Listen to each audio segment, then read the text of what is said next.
oddly enough, when we sell books to these retailers, we don't know who bought them. So how are we supposed to gather our readership? And so that's, I think, the main dilemma that I'm here for us to talk about.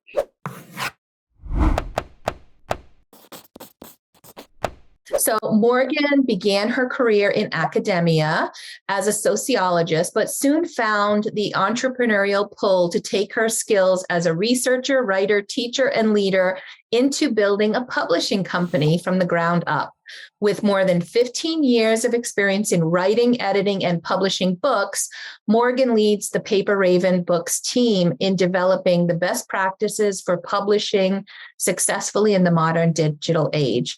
I found Morgan maybe on a YouTube channel or an interview that she had given, and I joined her mailing list, and I was just so impressed with what I saw that I ended up connecting with her and saying, hey, I love what you're doing. Let's talk about collaborations. Let's talk about what we can do to impart some of this knowledge for some of my students as well. So thank you so much, Morgan, for being here. I'm so grateful to have you. I will pass the baton over to you. Yeah, thank you so much for having me, April. And this is one of my favorite things to do, is to come and talk to authors about, I think, the things that really move the needle in a long-term plan for success, right? And maybe we're all kind of, I don't know if we're new to this idea or if we're coming around to it, or if we've been on the bandwagon of like, it's not just about one book.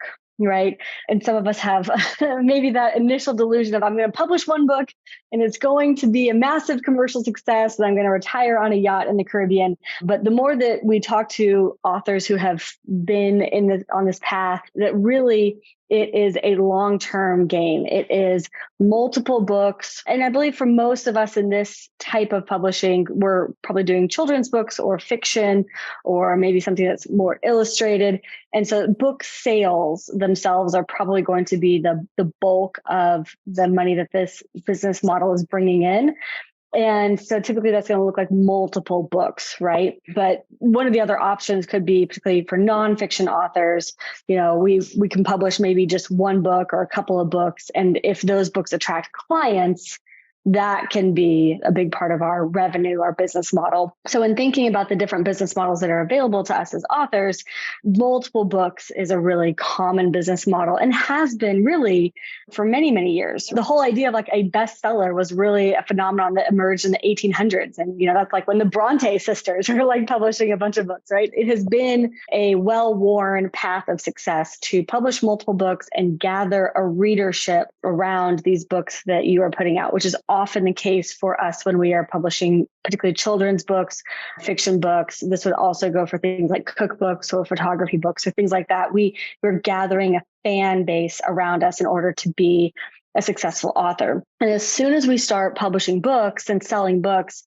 we realize that one of the main issues is the folks who are selling our books, the bookstores, don't share the customer information with us. So if the book is selling on Amazon or it's on Barnes & Noble or indie bookstores, anywhere where the book is actually being sold, the people who are buying our books are not actually our customers, right? They are the bookstore's customers. And the bookstore is not going to go around sharing the contact information for every single person who buys a book. Let's say a reader checks out of Barnes & Noble with 10 books. Barnes & Noble is definitely not going out to each of those authors and saying, here's the person who bought your book today. It would be technically difficult for them and they have no interest, right? That doesn't serve their commercial interest as well. And so we come to this sort of interesting situation where we recognize that our business success is tied to gathering a readership and continuing to sell them books.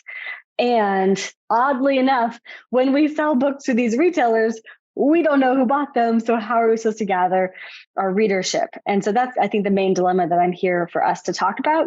It's so interesting because we sort of feel like we're being told to get this big social media following, but really the people who are telling us to get a social media following are the publishers and agents are saying that's what you need to get book sales.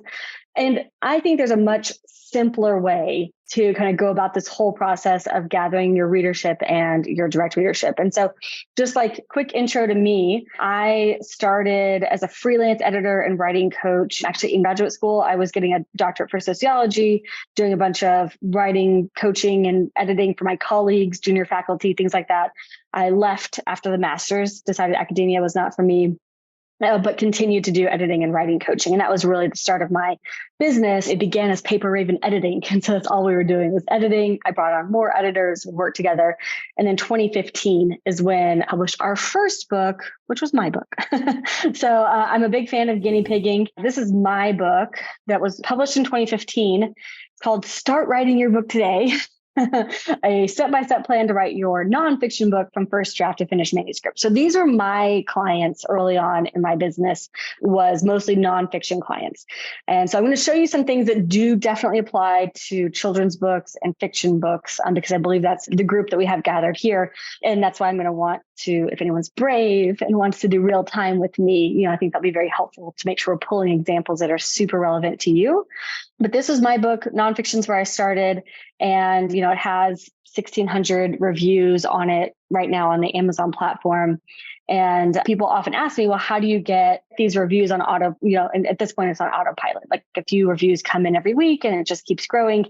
And I always tell people that I have a way for people to get from my book onto my email list.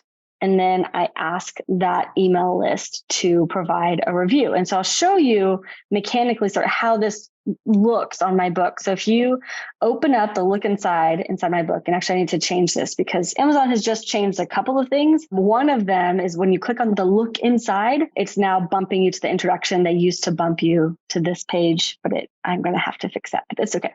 If you put introduction or preface in your book file, and introduction or preface is listed in your table of contents, Amazon's look inside will now bump it straight to introduction or preface, whichever one is first. One of my kiddos, she was a baby when I was writing this book. So I would want actually my freebie to be inside my introduction. But here it is. It's a free bonus.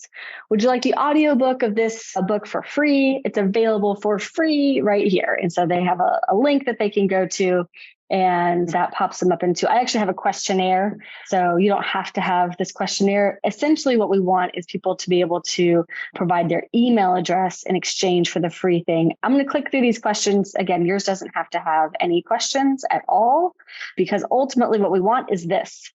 We want to be able to get their email address right here, and they click send me the free thing that you promised me. And then they are now on my email list. And when they're on my email list, I send them, this is my ConvertKit. I'll give you a few tools that you can use.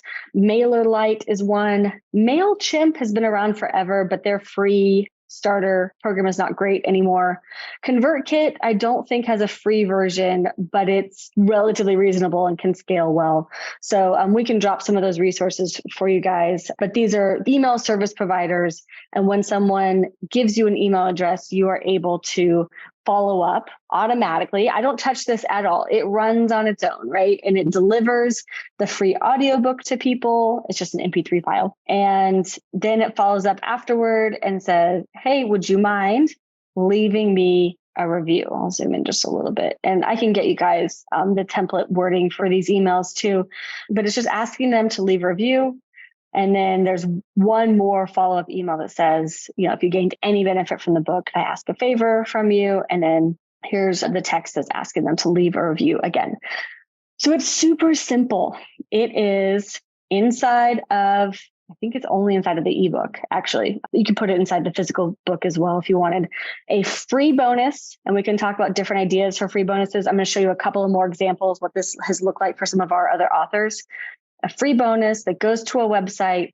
That website grabs their email address, and then you have an email service provider that is sending emails automatically. It's an autoresponder. So it delivers the free thing.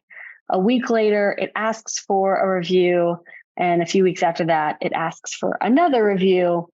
And now they're on my email list, and I've already asked them for a review.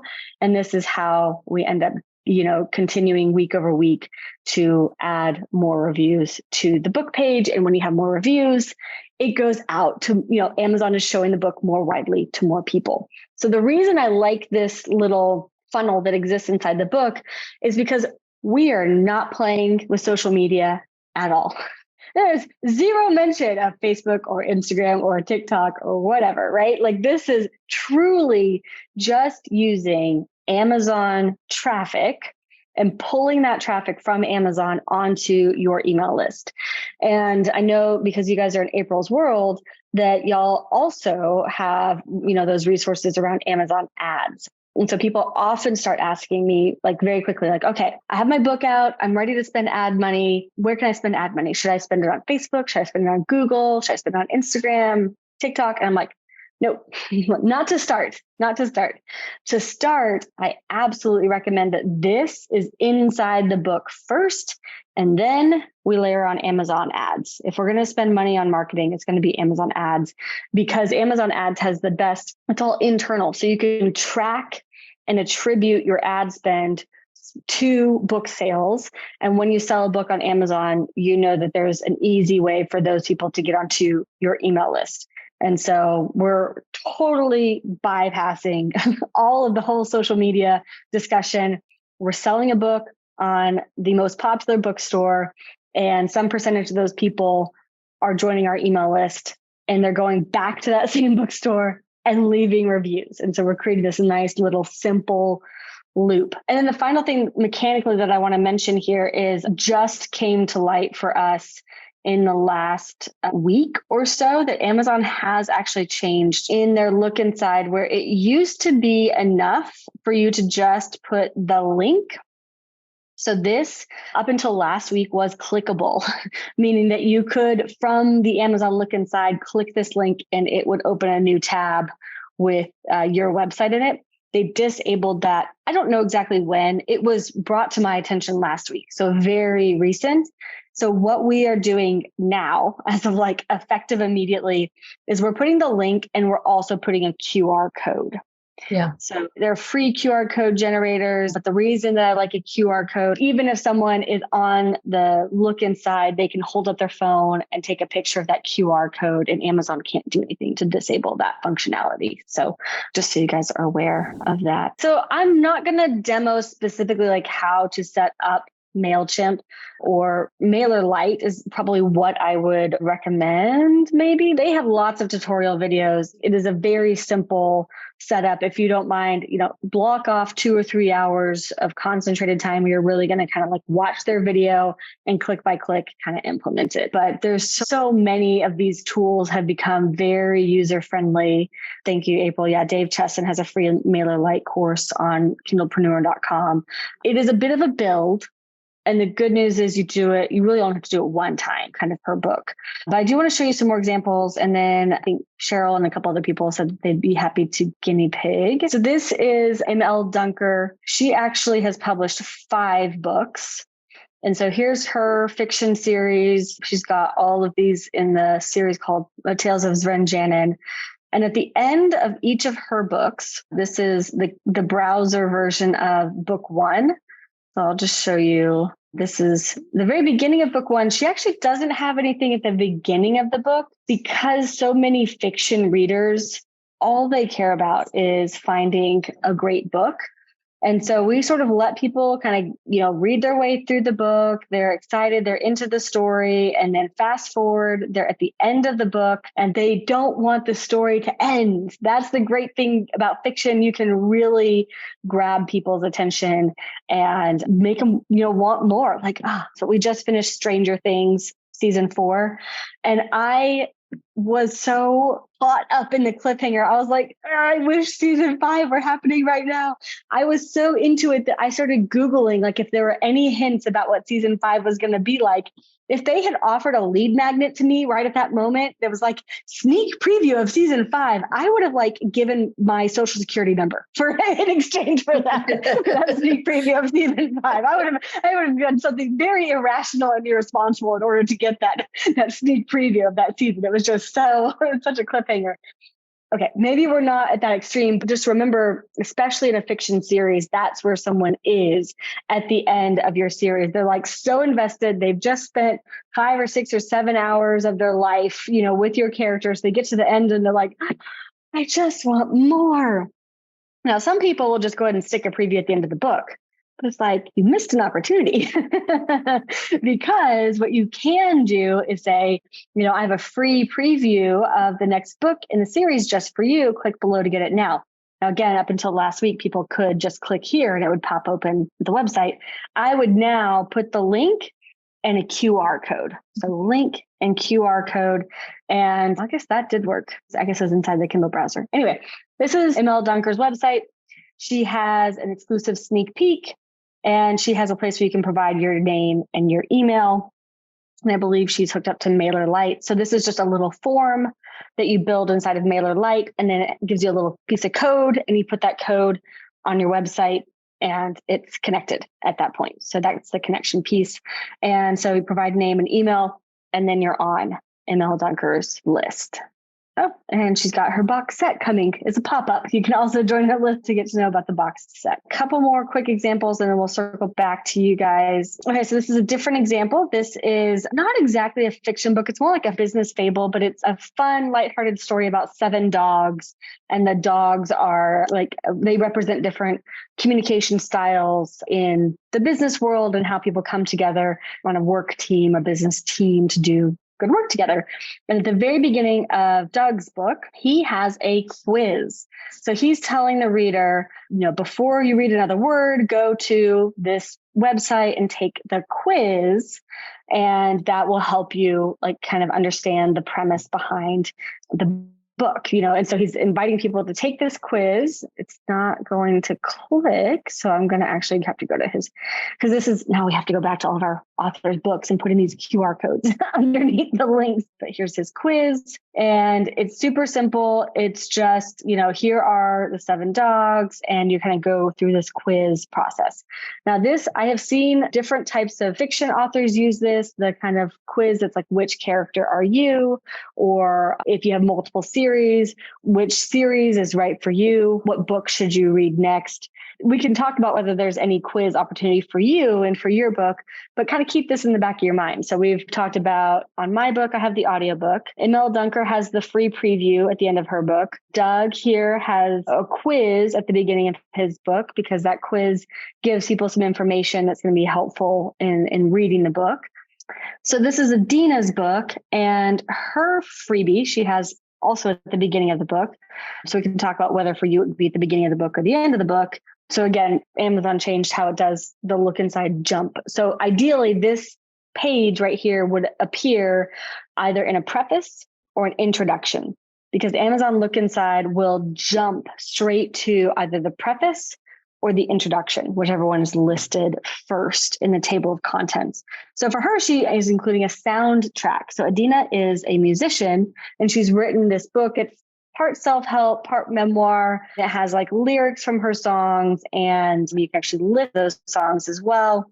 And then it takes you to her website where, again, it just has a picture of the soundtrack that you're going to get and asking for the name and for the email address. And then once you put this in, now you're on her email list. There are 3 emails that MailerLite sends out. The first one is the free thing that was promised. The second email is, could you leave a review? Maybe a week later. And then 3 weeks after that, could you please leave a review? And that is how over time we are growing our readership just off the back of the book. And we are also getting that added benefit of reviews on autopilot. And if you guys have been in the author game for any amount of time, reviews are really, really, really difficult. And so this is getting both. It's getting a readership and it's getting reviews. The gift that we choose to offer people does matter, right? If it's not sort of appealing and curiosity provoking, they're not gonna click. So we will occasionally have to try a few things. I think my very first freebie was something I think it was a video walkthrough of how I wrote the book, my outlining process and things like that, which was, relatively interesting. But I will say that when I put the audiobook in, it was better conversion rate. So sometimes we try a few things, until we see what works. Tiana asks, if they see that from the look inside and they get the download, they haven't purchased anything. So is that a problem? Yeah. I'll take an email address over, $2 I get from Amazon any day. And I mean, to your point, Tiana, they're not, if they come back and leave a review, they might not be a verified purchase, but a lot of times Amazon will still post the review and it will still add some, weight to that visibility kind of score that you get on Amazon. So of course it would be ideal if they both bought the book and left the review, so they're verified purchase, but it's not something of concern to me. The reviews are helpful. Getting an email address is always helpful. Even if they didn't buy the book, they might buy it later, even if they first got on the email list from the look inside directly. Maria asks, does it go to your personal website? So you talked about they going to a website to download or to give the email address. Could you explain a little bit more about where is that website? I mean, for me, it's my company website. It's paperravenbooks.com. But I mean, you can take people to any website. Cheryl De Vega asks, you said the audiobook is on MP3. Is that through Audible or just formatted as an MP3 that gives them an opportunity to download your own files? This freebie right here is I'm just emailing them access to the MP3 file. That's it. However, the book is also available on Audible. They have to purchase it through Audible. I can't give them a free book on Audible. That's Audible's platform, I do still sell books on Audible. I make more money off Audible books than I do ebooks and paperbacks combined, even though my ebook provides the audiobook for free. I cannot explain it except that's the way it is. Don't know why people will still buy it. If they really want it on their Audible account, they will just buy it on Audible. As children's book authors, we don't have table of contents typically. What's a natural place to put it in a children's book? Should we do it at the beginning? Sometimes we do beginning, sometimes we do end, sometimes we do both. Wondering if this page could somehow be combined with the copyright information page. And then it would be great if this was all bigger. By itself. By itself. So big enough, by itself and bigger. So this QR code could actually be used. Right now it's too small, I think, to even realize what it is. Okay. And then, yes, offer something interesting to them. Could it be, some music that goes along with the book? So you and your kiddo can listen to the music while you're reading the book together, or a YouTube read aloud. My kids love the YouTube read alouds, where the author or just a storyteller sort of is just reading them through the book and showing the page, which I realize as a mother, I should probably just do that for my kids, but we all really love the read aloud. And so although those are technically available on YouTube, they don't know about it. It's still helpful for them and valuable for them if they can scan a QR code, put in an email address, and you're taking them straight to the YouTube video. Why not?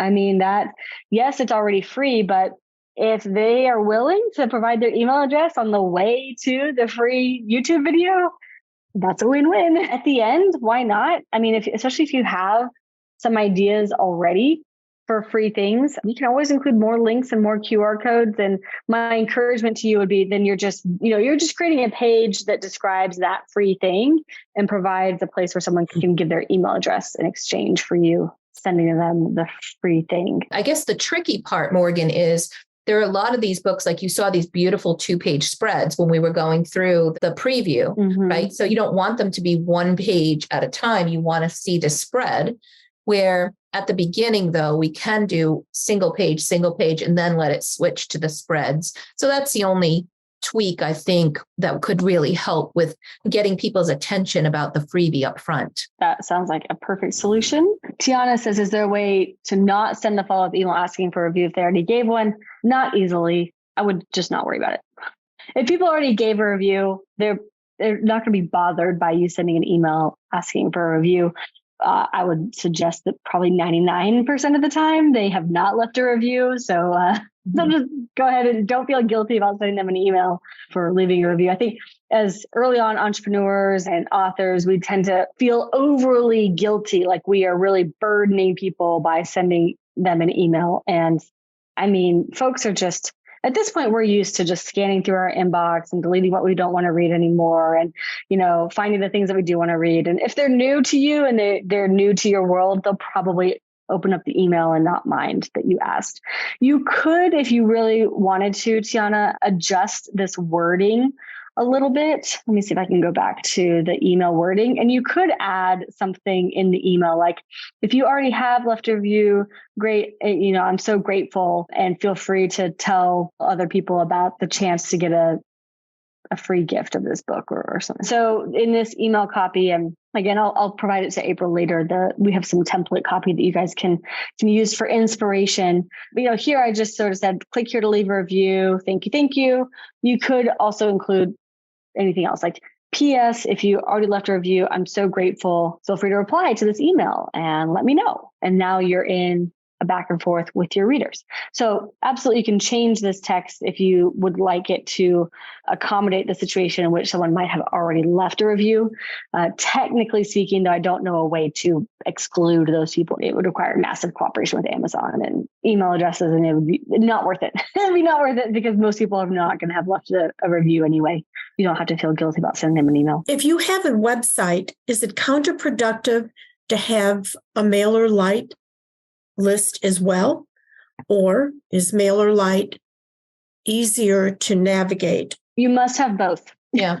And I think what the complexity that gets thrown in here is that she's got a Wix website that also collects email addresses and does like the autoresponders and all of that. So I don't necessarily think you have to have a separate MailerLite thing unless you wanted to use MailerLite instead of your Wix website features. No, Wix has it. It's all in one place then. So Wix has CRM tools right here. And what you are looking for is kind of this email marketing automations part of Wix. I'm glad to dig into that with the author group, Pat. We can do use you as an example, and we can set some things up, some automation in that, so that others can have that as a recording or can follow along. And we can do some hands-on stuff with Wix for those that have that. And most of my students select that because that is one of my preferred website hosts as well. Perfect. So all you need is like a form that you put on your Wix website. And when someone provides their email address in that form, you're going to want it to kick off an automation, which I don't have an automation right now, but it just has some suggested automations. You would just set one of these up and customize it for the email that you actually want to be sent out to your people. So for you, Pat, and for anyone who has Wix, Wix has this built in. It would only be if you have a website that's hosted on WordPress, for instance. WordPress, you're going to need a MailerLite or similar for that email functionality. Barbara said, what if your book was for 3 to 5 year olds? What are the best gifts? So then your audience kind of is the parent, because the parent is the one who's going to be, managing the technology. I mean, it's very possible the 3-year-old could handle a QR code at this stage of our technology and society. However, what I would suggest is at that point, someone mentioned coloring pages. Coloring pages could be something good to test. YouTube read along. So if they scan this QR code and provide their email address, you're going to send them the read alongs. What you functionally do is send them to the YouTube video where it has the read along story. You could do it, or you could have someone else do it and just videotape them. And it could be as simple as like someone just reading the book to them and then showing them the illustrations and then turning the pages. But anything like that, sound tracks or music that they can listen to while they're reading the book, those sorts of things could be really helpful. So my book is a children's picture book and for 3 to 5 years old. And I was thinking perhaps like bedtime routine chart that the parents could print out and the kids can check, complete each item. And maybe like a 1-sheet, informational page about dealing with transition anxiety for parents. Because, the kids stop something that they don't want to stop doing. And it creates tantrums and anxiety and different types of reactions. So just perhaps an info sheet about, this is normal. Don't feel like you're not a good parent or something. I don't know. The bedtime book, is it walking through kind of the bedtime routine, or is it more like storytelling to get them settled and ready for sleep? What's the angle of the book? It goes through the steps. Like this is how we get ready for bed, but it's a rhyming picture book. So it's like, first we have dinner, then we pack up our toys, then we get ready for a bath, and we get our pajamas on, get a bedtime story. The rhyme is kind of like a slow pace, so it does kind of like give a sense of calm with that too. Okay, so if it follows like a routine through the storyline, then yeah, it would make sense to have some sort of easy one-page print like that matches the pace and the order of the book. You know, we do this first, we do that next, we do that next, and they could check it off or put stickers on it. Yeah, and then they're doing it, I guess, while reading the book. Maybe they have their routine first, and then when they read the book, they could kind of like relate to it. But then I was also thinking some people might have different routines. Like I didn't include prayer, but that's a big part of a lot of kids' routine. Just put some extra blanks in. And also, I don't really have much of a following. So I'm like, this is my first book. So how do I really get it out there? So Amazon keywords and categories, optimizing Amazon traffic. You know, I mean, that's the game of getting the book visible on Amazon. Amazon doesn't care whether you have a social media platform. It just wants to show books to the right type of readers. And so the way to optimize, to get more traction on Amazon is to make sure you have, you know, an ebook version of your book, 7 high performing keywords that have lots of searches, very little competition, and that you have your ebook included in 10 categories. So that's a little bit of a side conversation. Okay. If this is set up first and present inside of specifically the ebook, and then you begin the keywords and the categories and driving traffic from Amazon, now every single person who finds your book on Amazon, some percentage of them, you know, might join your email list. So this is absolutely intended for and created from authors who don't have a following. The whole point is to bypass the whole social media rigmarole entirely. Yeah. And one last question, is there like a way to decide which one goes better in the front of the book or the back of the book? You just want to think about the customer journey. What do they want? And if there's something that you can provide at the beginning of the book that they will want before they even read the book, then it can go in the front. And so if it's something like a companion resource or a read along or soundtrack, they might be compelled to sign up for the free thing, even at the beginning of the book before they have even dived into the book. However, I have found for most of particularly our fiction authors who are writing novels, for them, the most compelling way to get email addresses is at the end of the book, is a preview of the next book or preview of another book that they've written. So for you guys, for children's books, you may have an extra advantage in that you might be able to offer something at the beginning, like music or read along or something like that. And at the end, the reason a parent picks up a book like this is because they want to have a reason to iterate or reiterate the bedtime routine. And so that's going to be appealing to them at the beginning of the book or the end of the book. Put something on there. What we're looking for typically is if we have X number of downloads, if we have, 100 downloads or sales of a book, we would expect anywhere from 1 to 5 people to have joined the email list. If we have 0, we're probably going to change that out. We're probably going to change the freebie. So that can be a little bit of a litmus test for you, Tennille. It's like, okay, when I get I put the freebie thing in, and I get 100 downloads or sales. And if I have 0 people who've joined it, then let me try something different. If I have something like 1 to 5, 1 to 10, that's probably good. That's probably benchmark. And so it's a percentage, right, of people who read the book will join an email list, but it's a lot better than 0, especially if we already want the book to be on Amazon and selling on Amazon. We just want to have the opportunity for some portion of them to join our email list. So he said, if I have a story time on my website, then should I do coloring pages or something else as the freebie? D, there's no reason why you couldn't take someone to a landing page that asks for an email address and it just takes them to a story time that's already on your website, because chances are they have no idea that your website exists. They've probably never even been to your website. They just saw the book on Amazon. It caught their attention for some reason. They're looking inside. Maybe they're buying an ebook. Maybe they bought the physical book. They probably have no idea who you are. Here, story time, scan a QR code, provide your email address, and I'll send you the story time videos. And then you can put them straight onto your website where the story time video already was. You can also email them the link to the story time.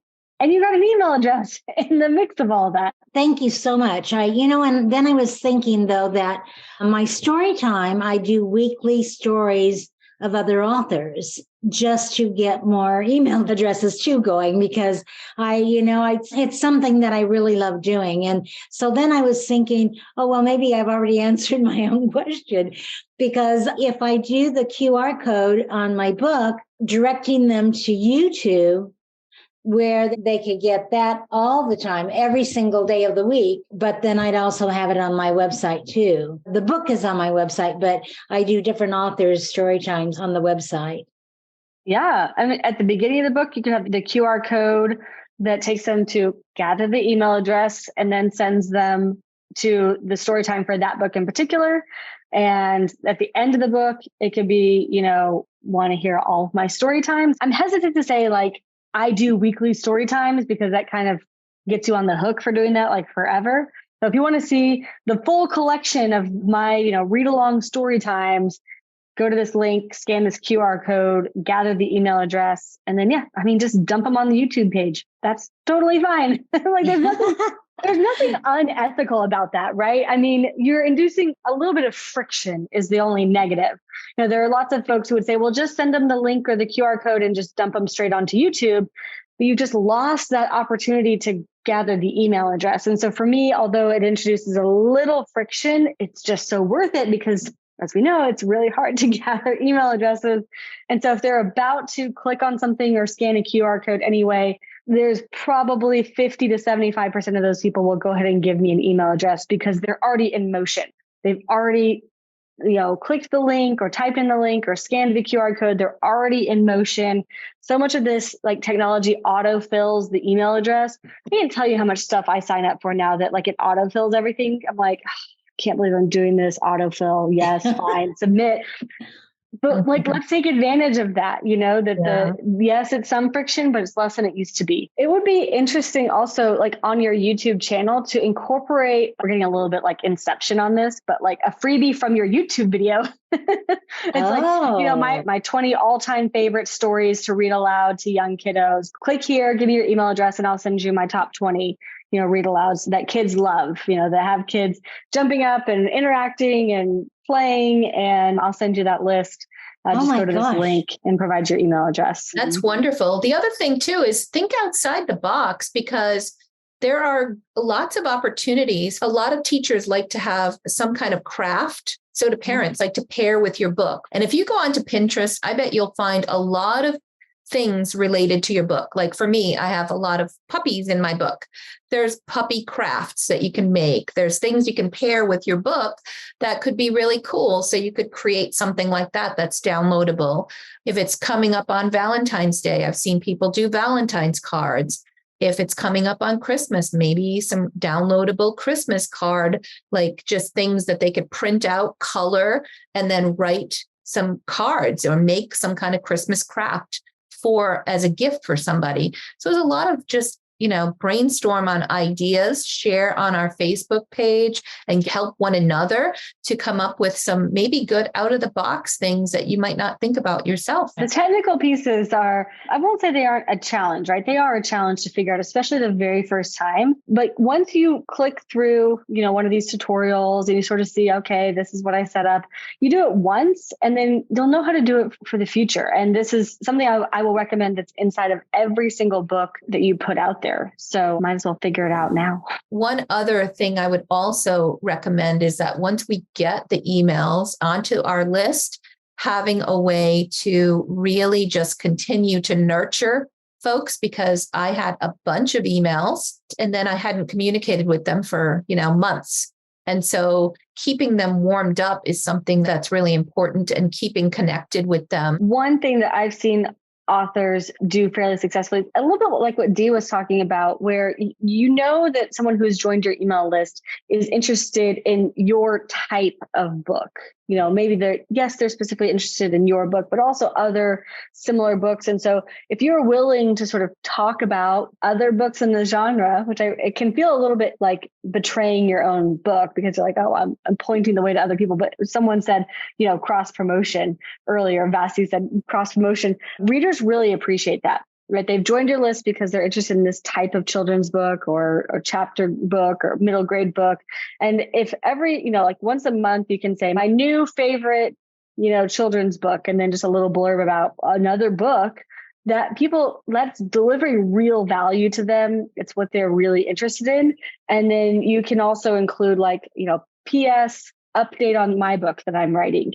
And so then they're connecting you with the peer that you were talking about. So if I'm writing a children's book and I'm willing to say, here's my favorite rhyming book that I just discovered, and talk a little bit about that new writing book that I just discovered and why I like it. P.S., I'm just putting the finishing touches on my next book, and I've just finished the text. I'll tell you more soon, right? And so then the focus is a little bit less on you having to make progress or produce something new. You can even just say, hey, I just sketched out one of my new characters. Here's a drawing of one of my characters, or updates of promoting your book. I was just in Miami for a bookstore thing, and here's a picture of me with different things. But those are the two, I would say, type. Maybe there's more than two types. Talking about other similar books in your genre, and you're cross-promoting, basically, updates on any books that you're working on, or promotion of your existing book. Kind of keep those three in a rotation. It doesn't have to be all about you and making more progress in your next book. It can be sort of this mix of sort of interesting things. And many of us are very creative, but y'all have already been talking about coloring pages and songs and storytelling and all these things. Anything new that you create, feel free to send an email, even if it's just to share a sketch, or just to share a new, video that you put on YouTube or TikTok. I guess my 13-year-old's on TikTok. I don't know how young they go on TikTok these days, or if parents are finding children's books on TikTok or not. But if you're putting out a storytelling something or other on YouTube, just anything that you're creating, whether it's directly related to your book or not, could be something that is interesting and entertaining and keep people kind of remembering and recognizing your name. For many of us, we don't need to email once a week, especially if it feels forced. But once a month, twice a month would be great. I will be, thinking about when I buy books, I don't feel the need to hear from every one of my, favorite authors every single week. I will still remember you. If I bought your book and I liked your book, I'm still going to remember you. And so you're just trying to refresh your name in their recent memory and provide something interesting or helpful to them occasionally. Do you do consulting? Do you help with this kind of thing? And what more can they do to engage with you after this meeting if they'd like to connect? Y'all are welcome to email my team at hello@paperravenbooks.com. We're self-publishing services. April and I we do lots of the same sorts of things. I am typically working with trade, nonfiction, fiction, memoir. So we don't technically do children's books, but I'm very happy to sort of brainstorm these ideas with you. I would imagine that April's still going to be your go-to person for children's books. But if you have a more of a trade, fiction, nonfiction, memoir, I might be able to help, and we could hop on a call and chat about things. Great tips. Thank you again for all of that. It's an awesome reminder and opportunity for us. So for those of you that are interested in digging deeper into Wix and mailing lists and things like that, I think we're going to do some hands-on stuff in the author work group. So if you're not part of the author work group and you would like to be included in those sessions, you can send me an email. For those that really want some hands-on assistance to set up what we're talking about here, because that's going to be an important thing. We can talk all we want, but if you don't have the opportunity or the skill set to be able to do it yourself, I want to make sure you get the support, and I can bring some others with me that can help you with that. So that would be wonderful. All right. Thank you so much, Morgan, for joining us. Thank you, April. Thank you, everyone. Y'all have a good rest of your day.